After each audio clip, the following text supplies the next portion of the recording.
Welcome to the video series for JenzaBar eLearning. Today I'm going to show you how to set up your course units so that each one displays on its own page. And I'll also show you how to configure those pages so that only the current unit is visible to students at any given time.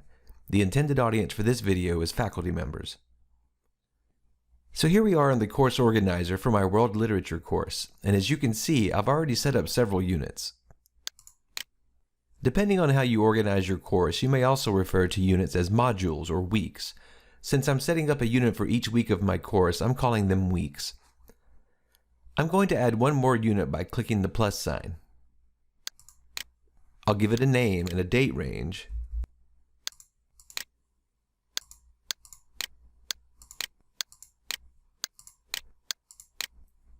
And I'll select the checkbox labeled "Don't show this unit to students who can't see any assignments in the unit." Selecting this option is important for what I'm trying to accomplish here. When I created the other units, I made sure to select this checkbox for them as well. The description is optional, so I'm just going to leave that blank for now. I'll click Add Unit to save it. And now that I've set up my units, I want to create a separate page for each one. So I'll click Add a Page,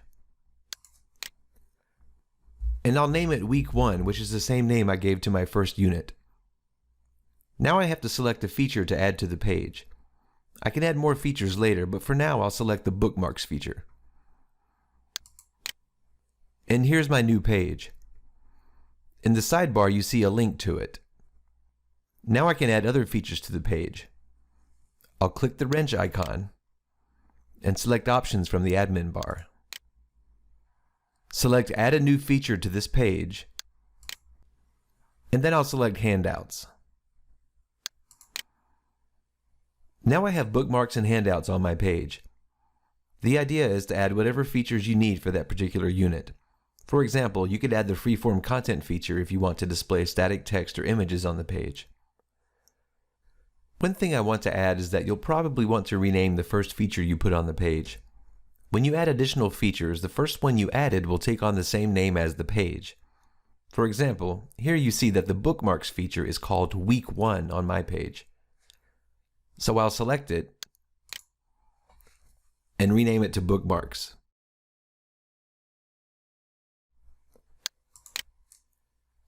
Now I need to give my students permission to see my new page.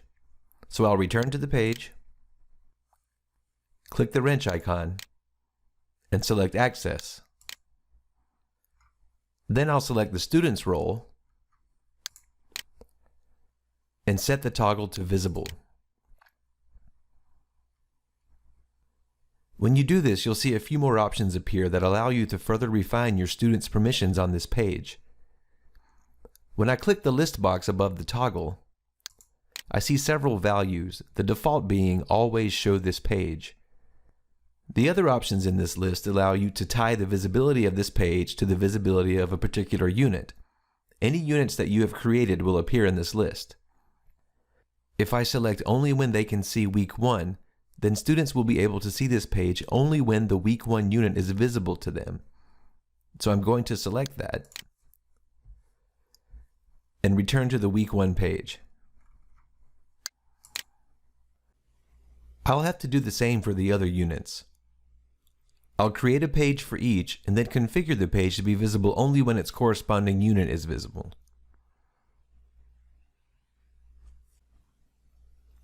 Now that I've set up my units and pages, now I'm ready to create my assignments.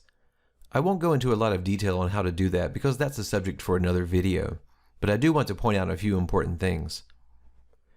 As I showed you earlier, when I set up my units, I chose not to allow students to see a unit until they're able to see at least one assignment in the unit. And now that I'm creating my assignments, I'm going to use selective release rules to make sure each assignment is visible within the date range of the unit to which it belongs.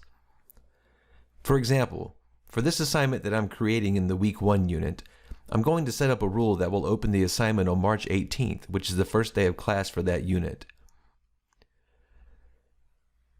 To do that, I'll select Based on Rules I Define from the Open list. And because this is a date-based rule, I'll leave a date selected, and then select March 18th at 8 a.m.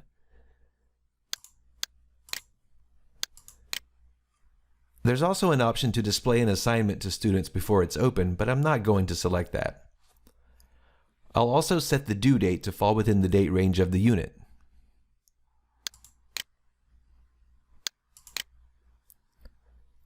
The last required bit of information I need to enter is the total number of points in the grading section.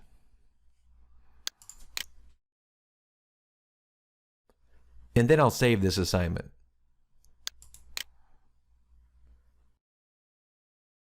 I'll add additional assignments using the same sort of date-based rule, and when I finish, my coursework feature will look something like this. You see I have assignments set up in each unit. And the only assignment that is visible right now is the Week 1 essay assignment. Again, note that you can see all of my unit pages listed in the sidebar. Now I'm going to log in as a student and show you how this looks on their side. Here you see the Week 1 page is the only unit page visible to the student. And that's because the only assignments this student can see right now are in the Week 1 unit. Assignment visibility determines unit visibility, which in turn determines page visibility. Of course, this is just a suggestion for how to organize your units. You may want to do things differently, and MyJenzabar eLearning provides the flexibility for you to do that. The way I'm setting up my units in this video is just a recommended best practice.